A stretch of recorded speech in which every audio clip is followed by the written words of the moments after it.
A 16-year-old girl went to sleep in her room. She lived with her parents and two younger sisters. She was found dead in the morning. The police knew right away that there had been a murder, but none of her family heard anything that night. It took 31 years to finally solve the case, but no one was ready for this turn of events. Hi and welcome back to our channel. If you are new here, please consider subscribing, as it helps us motivate to create more intriguing content for you. Let's have a look at the startling truth revealed after 31 years. Fawn Cox was born in Kansas City, Missouri on March 24, 1973. The family lived in a rough area in a small house with 2 stories. She helped her folks take care of the younger kids when she was young, went to church often, and liked to swim. Fawn got a part-time job at a nearby entertainment park when she turned 16. Her family was pretty poor, so the girls tried to find ways to make money when they were not in school. She worked during most of her 1989 summer break.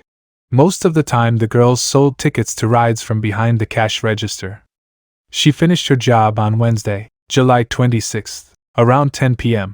Her mom and younger sister picked her up in the car because taking public transportation from the park to her house would have taken a long time. Fawn went to bed almost as soon as she got home because she had to work again the next morning. The girls slept on the second floor. She had her own room and her sisters usually slept in the next room, but that night she was alone on the floor. That night her sister Amber, who was only a year younger, was watching Children for a Family they knew. Felicia, the other sister, chose to sleep on the first floor because it was cooler there. On a very hot night, the only air conditioner that worked was in the basement. Their parents also slept on the first floor. The next morning, around 9 a.m., Fawn's alarm clock rang, waking up the whole family. For some reason, the girl would not turn it off, though. Then her younger sister and mother went upstairs to her room, where they saw something terrible. Fawn was dead on the bed, and her neck was swollen and red. The girl also did not have a pulse. Her parents called an ambulance right away, but by then it was too late. It was obvious that Fawn had died hours ago. After looking at her body, doctors found that she had been strangled to death. They also found that she had been abused from the moment she was born. The cops knew that their investigation was going to be very hard. Even though Fawn was killed in her room, in a small house with bad insulation, her parents and sister did not hear a thing. But there was a reason.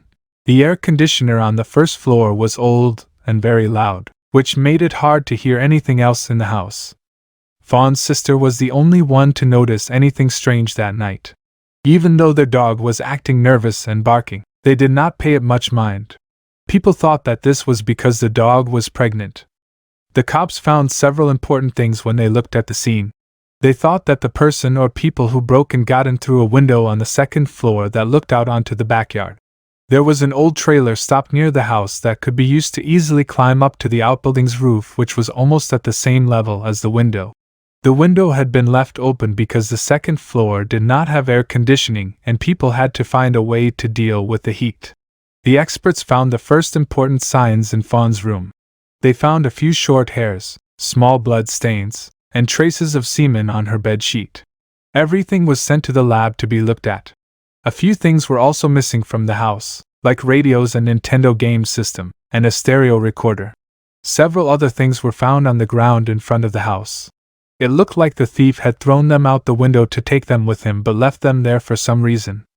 Detectives also found that several things were missing from a closet in a second-floor room next door. They thought the person who did it was hiding in that closet until everyone went to sleep. That room was usually where Fawn's sister slept, but not that night. Because of this, no one saw the things on show. The cops found another strange clue when they found an old army cap in Fawn's room. All of the girls' family members said they had never seen her wear it, so police thought that the killer might have left it there by accident. Even though there was a lot of proof, the police could not find the suspects quickly. In 1989, DNA forensics was not very well developed, and there were no shared databases for genetic information. The main story of what happened came from Detective Benjamin Caldwell, who was in charge of the case. He thought there could have been more than one attacker, and they must have been familiar with the house. They not only knew how to get to the second floor through the dark garden, but they must have also known how the rooms were set up. The next thing the cops did was look for people who saw what happened. They talked to Fawn's neighbors, friends, and family, but none of the leads were clear. The police had a big problem to deal with, such as the area where the house was very poor, and there were a lot of criminal gangs there. Their members were hard to catch and bring to justice. A month after Fawn's death, the case finally got going. A witness told the cops whom they should look for. This witness knew some important facts that the cops never told, so his story was taken seriously. The suspects were 3 teens, and one of them was in Fawn's class. They were taken into custody and asked questions, but the boys said they had nothing to do with the killings. When the cops searched one of their homes, they found things that had been taken from the victim's room. This was enough proof to charge all 3 of them with murder. But even here the detectives were unhappy. First, the witness changed his mind all of a sudden and stopped helping the cops. Second, DNA testing of blood, hair, and sperm found at the crime scene did not show a clear match with any of the suspects. In those years, experts still could not find a perfect match between the samples, and all of their tests gave results that were hard to trust. In other words, the analysis could not prove either that there was a full match or that there was an assured mismatch. Even so, the cops were able to learn something useful from one of the people they were holding. During one of the questions, he admitted that he and some other boys had broken into Fawn's house that night and taken some things. He talked about how he used the roof to get to the 2nd floor and even told things that no one else knew. He said that the tape recorder's handle broke when he threw it out the window. The boy put it under a bush nearby, and that is where the cops found it. But the young man quickly took back what he said and stopped helping with the investigation. This meant that his confession could not be used in court. So, the cops had to let the men go, and the investigation again came to a halt. Most likely the witnesses were scared, but the case had almost no chance without their evidence in court. They only knew that one of them had been in jail for 8 months for stealing things from Fawn's house. The cops did not start looking into the case again until the early 2000s. The first thing they did was upload DNA samples from the scene of the crime to the Codes database. Codes was made a few years ago and has DNA samples from people who have been tried for major crimes. Unfortunately, there were no matches for the Fawn killer.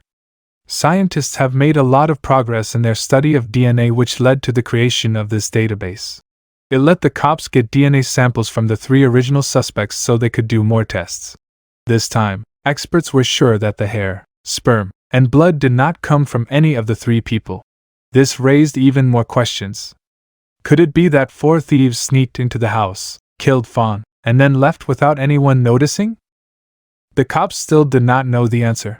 Since then, the case has again come to a standstill, and the Fawn family has become less and less sure that the murder will ever be solved. They kept thinking that those 3 people had been in their house that night and could say who killed them, but they never did.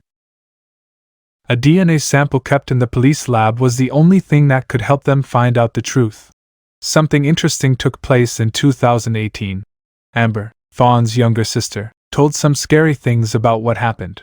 She posted her ideas and information that the police did not know about on a famous American website for unsolved crimes.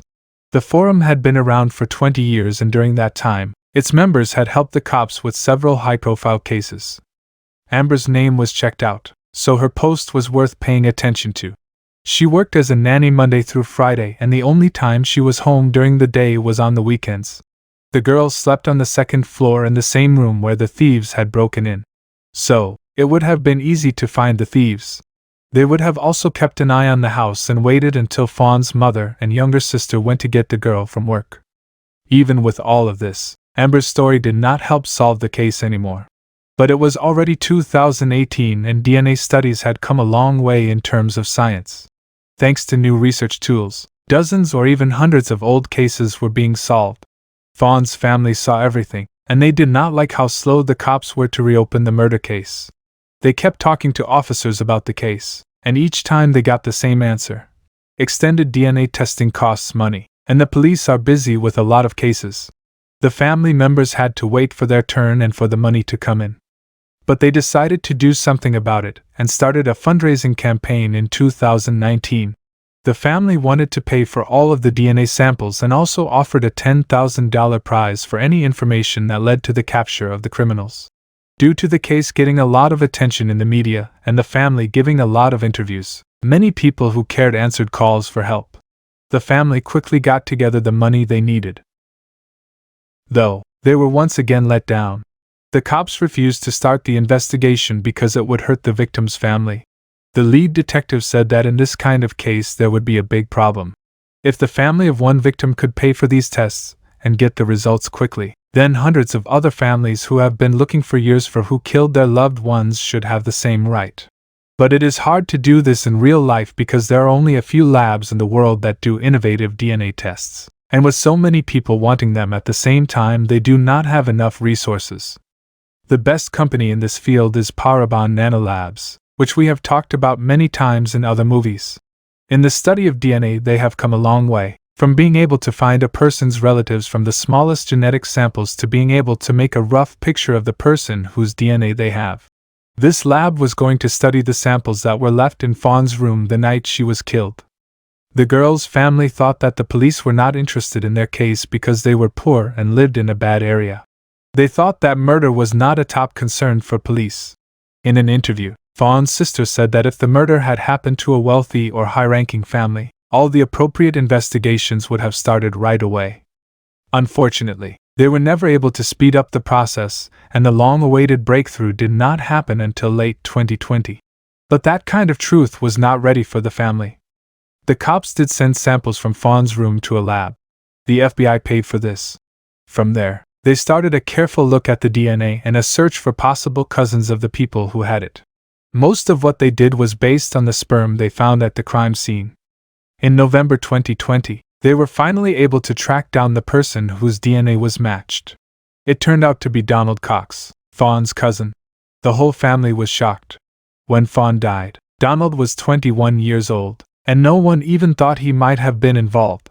Even so, Donald was a pretty troubled person who was always in jail. He was tried for minor crimes like theft and having illegal drugs on him. If they had been able to take a DNA sample from suspects back then, this case would have been solved a lot sooner. In 2006, Donald died of an overdose, but the cops looked into his death because some things about it seemed strange.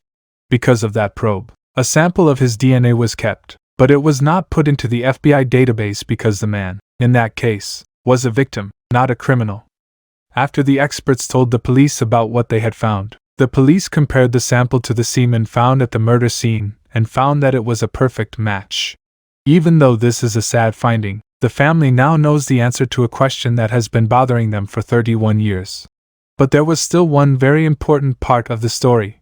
There was a lot of proof that the 3 original suspects were also at the Fawn house that night. It was now clear how the thieves knew so much about the house and the family's habits. Donald came here a lot, so he knew all of these details. But the cops closed the case and did not bring any new charges against the 3 men. Fawn's sister said that she did not think it was worth trying to get them to admit. Even though the men were in the house at night, it is possible that they did not even see the murder happen. Donald might have stayed in the house by himself and then gone after Fawn. Felicia also said that the 3 suspects already had to pay for what they did. During this time, while the case was still unsolved, everyone in the area was sure that they were guilty. Because of this, they were treated very badly, with all the bad things that came with that.